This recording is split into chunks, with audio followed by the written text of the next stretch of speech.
오늘은 출애굽기 23장 16절로 17절 말씀에 근거해서 새로운 출발을 기대하는 맥추절이라는 주제로 말씀을 전거하겠습니다.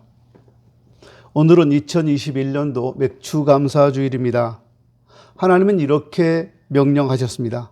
맥추절을 지키라. 이는 네가 수고하여 밭에 뿌린 것에 첫 열매를 거둠이니라. 맥추절이라고 하면 우리는 보리농사 짓지 않으니까 무슨 의미가 있겠냐. 그래서 이런 절기들을 가볍게 여기는 분들이 있습니다. 그런데 여러분 기억하세요. 하나님의 명령은 아무리 시대가 바뀌었다고 할지라도 무시되거나 가벼이 여겨서는 안 된다는 겁니다. 하나님이 그렇게 말씀하실 때는, 이런 명령을 주셨을 때는 거기에다 의미가 있고 뜻이 있기 때문입니다.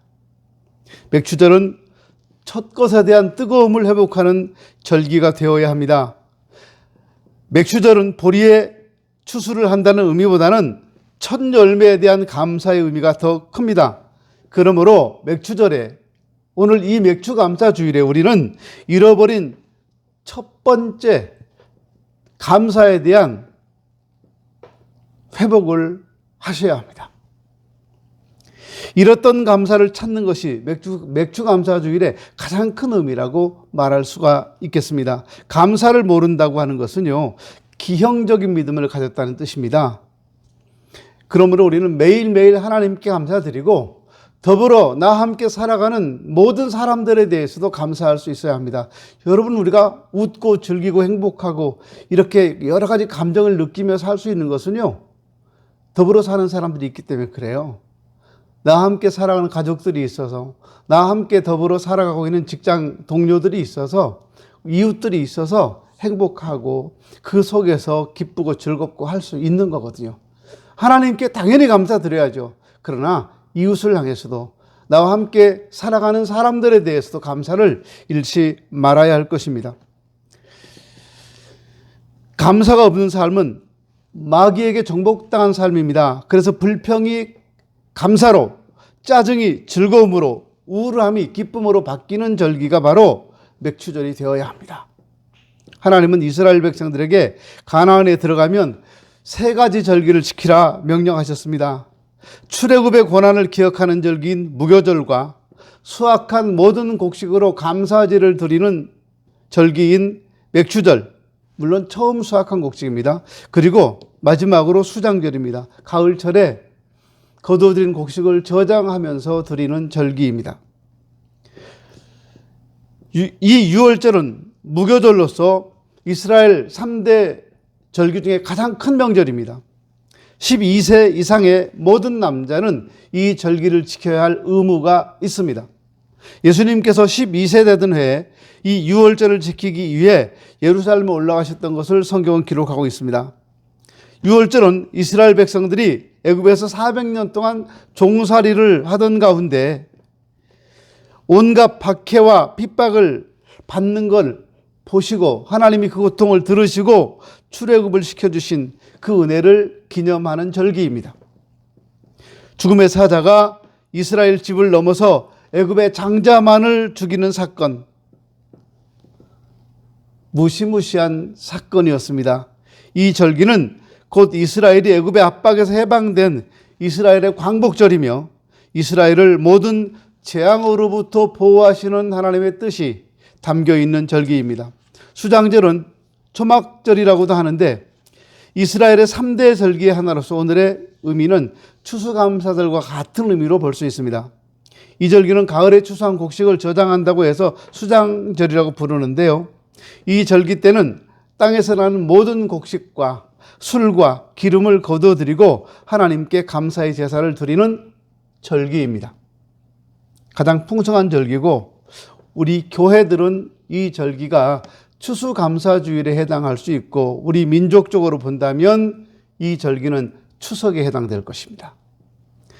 맥추절은 초실절이라고 해서 처음 익은 곡식을 드리는 절기로서 처음 익은 보리를 추수해서 드림으로 하나님께 감사하는 절기입니다. 이스라엘 민족들은 하나님을 비와 농사를 주관하시는, 풍작을 주관하시는 분으로 생각했습니다. 그러므로 때가 되면, 추수 때가 되면 이 사람들은 더 하나님께 감사할 수밖에 없었어요.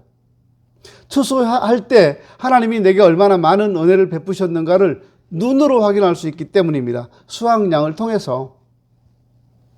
이날은 모든 사람들이 다 노동을 멈추었고 이스라엘 모든 공동체는 하나님 앞에서 자신을 드리는 날이기도 했습니다. 이 3대 절기 중에서 오늘 이 맥추 절기를 통해서 우리는 처음 것을 회복해야 된다. 그리고 새롭게 출발해야 한다는 하나님의 음성을 들어야 합니다. 생명의 가치는 천하보다 귀한 것인데 요즘은 계속해서 자살하는 사람들이 있습니다. 며칠 전에는 인천대교에 자동차를 세운 60대가 있었는데 그분이 사라졌어요. 그리고 인천대교 아래 바다에서 시체로 발견되었습니다. 어떤 어려움이 있었는지 우리는 모르죠. 얼마나 다급하고 얼마나 힘들었으면 그런 선택을 했을까 하는 생각이 들기도 합니다. 그러나 자살하는 거 그거 좋은 거 아닙니다. 인생의 목적과 가치관도 모르고 가시적인 것만 바라보고 살아가는 우리들의 자화상인 것 같아서 마음은 아픈데요. 그래도 자살은 안 되는 거예요. 얼마 전에는 취업난에 허덕이고 있던 박사학위를 가지고 있던 어떤 분이 아내와 어린아이와 함께 자기들이 살고 있던 아파트 9층에서 뛰어내려 죽었습니다. 빚더미에 시달리던 의사 부부가 함께 자신들이 운영하던 병원에서 자살했다는 소식도 우리 마음을 아프게 합니다. 우리가 자살해서는 안 되는 이유가 있는데요. 그 중에 하나는 죽음보다 더 어려운 가운데서도 열심히 살려고 몸부림치는 사람들이 있기 때문입니다. 지금 자살하는 그 사람들보다 더 힘들게 살면서도 살아보겠다고 버티고 애를 쓰는 분들이 있어요. 근데 왜 죽어요? 가난과 질병 속에서도 직장을 잃고 사는 자식을 위해서 지금도 온 동네를 하루에 몇 바퀴씩 돌면서 폐지를 줍고 있는 노인들을 우리는 봅니다. 근데 왜 죽어요? 또 하나 자살해서 안 되는 이유는요. 죽음 뒤에 또 다른 세상이 기다리고 있기 때문입니다. 죽음은 그것으로 끝나는 게 아니잖아요. 다음 세상이 있어요. 여러분 다음 세상이 있습니다. 천국이 있고 지옥이 있어요. 자살해버리면요. 둘 중에 한 곳으로 갈 텐데. 지금 우리가 겪고 있는 수없이 많은 갈등, 그리고 우리가 당하고 있는 여러 가지 고통들, 그보다 훨씬 더 큰 고통이 지옥은 기다리고 있어요. 그러니까 자살하지 마세요. 또 하나 자살해서 안 되는 이유가요. 어려움 뒤에는 언제나 기쁨이 기다리고 있기 때문입니다. 인생은 즐거운 마음으로 나갔다가 슬픔을 가득 안고 돌아오기 일쑤고요. 쾌락을 만끽하면서 보낸 밤은 비통한 아침을 만들어내기 일쑤입니다. 인생의 고난과 즐거움의 시간을, 이 시간들은 정지되어 있는 것이 아닙니다. 달은 기울기도 하지만 차기도 하거든요. 소망을 갖고 지금의 어려움을 참고 이겨내면 오늘의 슬픔이 춤이 되는 날이 올 것입니다. 현재는 죽음과 같은 베옷을 걸치고 있지만 후에는 기쁨의 띠를 띠는 그런 날이 온다는 겁니다. 지금의 위기와 지금의 어려움을 그러므로 우리는 다 이겨내야 됩니다. 중소기업을 경영하시는 사장님들은 고용인들의 월급을 줄 수 없어 쩔쩔매고 있고, 장사하는 분들은 손님이 없어 쩔쩔매고 있습니다. 코로나19로 인해서 힘들게 사는 사람들이 우리 주변에 너무 많습니다. 지금의 경제적 어려움, 질병, 가정불화, 사업 실패로 어려움을 당하고 있지만 그래도 그 속에서 열심히 사는 분들이 정말 많아요. 우리는 맥주절을 통해서 처음의 열정과 처음의 사랑을 회복해야 합니다. 처음의 감사를 회복해야 합니다. 처음에 뜨거운 믿음도 회복해야 합니다. 갈수록 태산이란 말 하지 마세요. 우리는 하나님 말씀을 믿어야 합니다. 이 많은 환난을 그리스도를 통해 완전히 정복하시고 용기를 내시고 새로운 희망으로 새롭게 출발하는 그런 절기가 되었으면 좋겠습니다. 스가랴 4장 7절은 이렇게 말씀합니다. 큰 산아 네가 무엇이냐? 네가 스룹바벨 앞에서 평지가 되리라. 요한복음 16장 33절에서 주님 말씀합니다. 이것을 너희에게 이루는 것은 너희로 내 안에서 평안을 누리게 하려 함이라. 세상에서는 너희가 환난을 당하나 담대하라. 내가 세상을 이겼노라. 맥추절은 초실절이라고도 하고 칠칠절이라고도 하고 오순절이라고도 합니다. 특별히 맥추절은 칠칠절이라고 부르는 이유가 있는데 6월절이 지난 이후 7주, 7주간이 지나서 오는 절기이기 때문에 칠칠절이라고 합니다. 또 맥추절 절기가 신약에 있어서 오순절 절기와 같습니다. 50일째 되는 곡식의 낫을 되는 첫날, 낫을 되는 그날로부터 계산해서 50일째 되는 날. 7주니까 7, 49. 50일째 되니까 오순절이라고 불리는 거예요. 근데 오늘날에 와서는 맥추절이라는 말을 더 많이 씁니다. 맥추절에는 유대인들이 처음 익은 열매를 하나님께 드리면서 감사의 축제를 벌였던 날입니다. 하나님께서 뭐가 부족해서 맥추절날 보리라든가 곡식을 받고 1년 된 흠없는 염소를 받고 반죽한 밀가루를 받고 포도주를 받으려고 하는 거 아니에요. 맥추절에 처음 곡식을 하나님께 바치기 전까지는 빵도 볶은 곡식도 햇곡식도 먹지 못했습니다.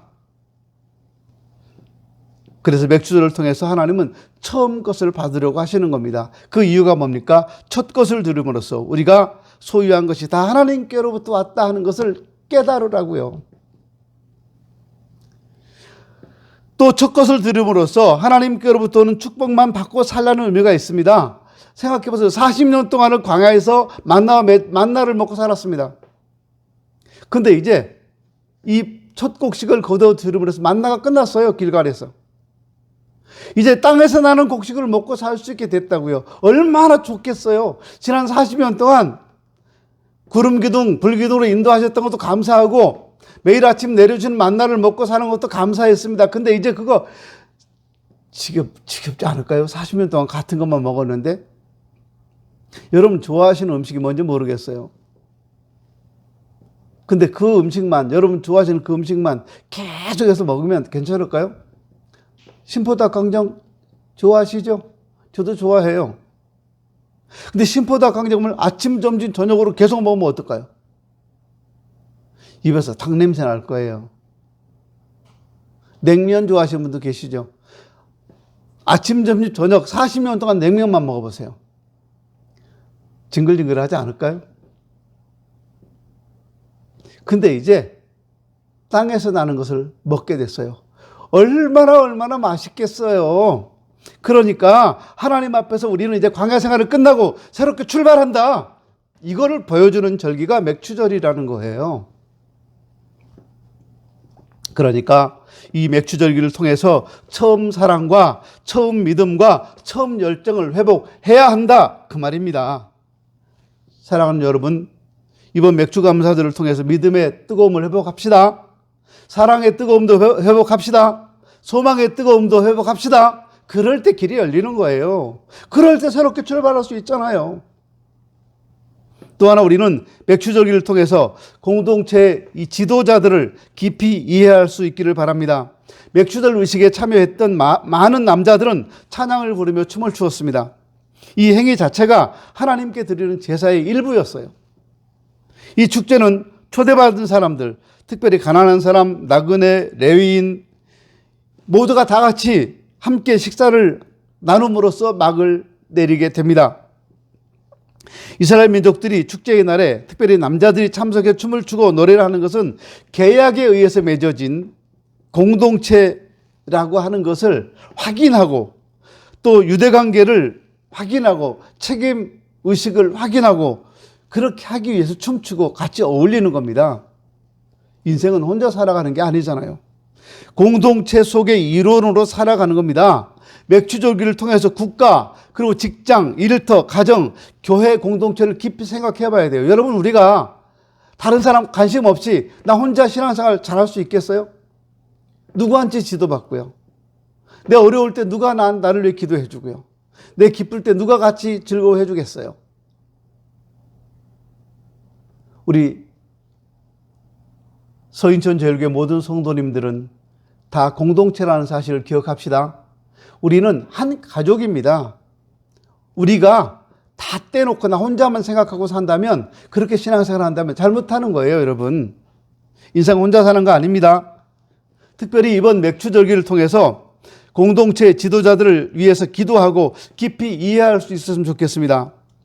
맥추절기에 가장 중요한 의미를 가진 의식이 있었는데, 그건 떡 2덩이를 드리는 의식이 있었어요. 레위기 23장 17절에 나옵니다. 이 떡덩이들은 새로 수확한 밀을 빻아서 밀가루를 만들어서 그걸로 구운 빵입니다.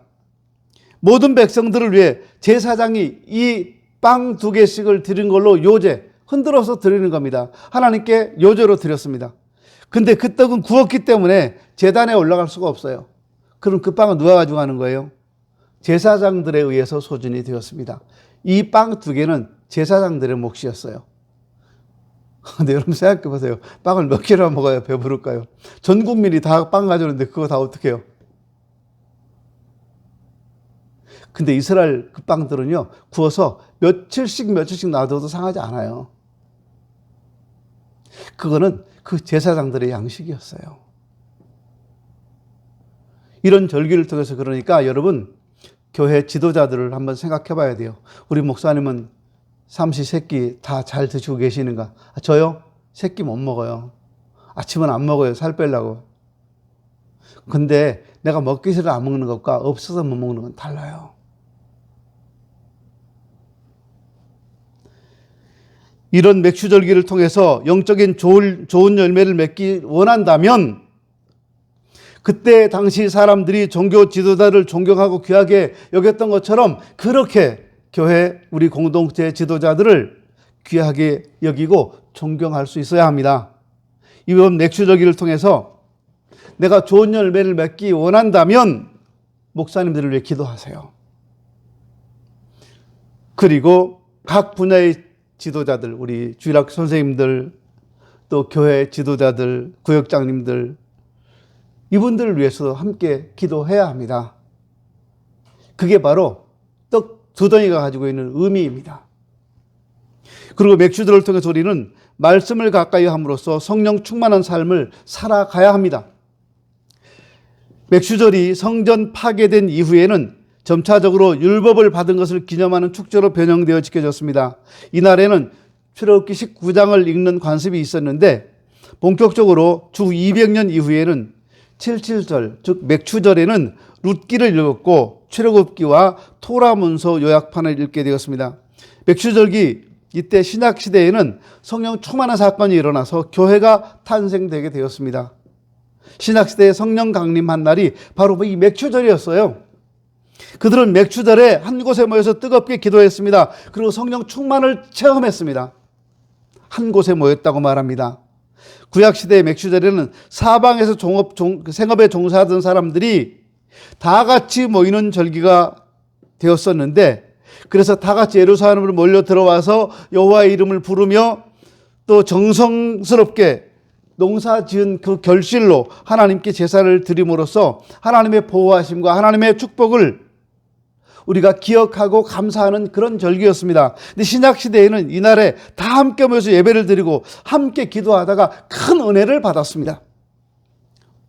오늘 성도들도 현재 우리가 섬기는 우리 서인천 제일교회에서 열심히 주일 낮, 주일 오후, 3일 밤, 금요기도회, 새벽 예배, 각종 예배에 빠짐없이 모여서 초대교회와 같이 단결하고 기도하여서 한 마음으로 은혜를 나눌 수가 있어야 합니다. 또 하나, 이분들은 기도에 전념했다고 말합니다. 초대교회 그들이 오순절에 모여서 힘써 기도했습니다. 기도하는 데만 전념했다는 거예요.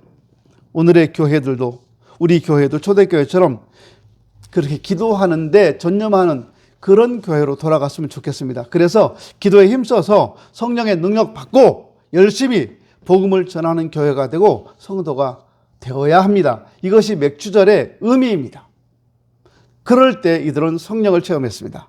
오순절에 마가의 다락방에 모여서 열심히 기도했던 이 사람들은 일제히 다 같이 강한 성령을 체험하게 됩니다. 오늘 우리들이 지키는 이 맥주 감사절에 옛날에 예루살렘에 모였던 회중들에게 성령 충만했던 은혜가 풍성했던 시절이 있었던 것처럼 오늘 우리 교회 안에 성령 충만함과 은혜 충만함이 있어져야 합니다. 이것이 맥주절의 의미예요. 우리가 맥주를 지키는 이유예요. 우리 모든 성도들은 금년 맥주들을 통해서 내가 가진 모든 소유는 다 하나님의 것입니다. 그리고 나는 하나님의 은혜가 아니면 살 수 없습니다라는 걸 고백했으면 좋겠습니다. 그리고 성령 충만해서 기도에 힘쓰고 모이기를 힘써서 신앙의 능력을 마음껏 발휘하는, 새롭게 멋지게 출발하는 그런 절기가 되시기를 바랍니다. 기도합니다.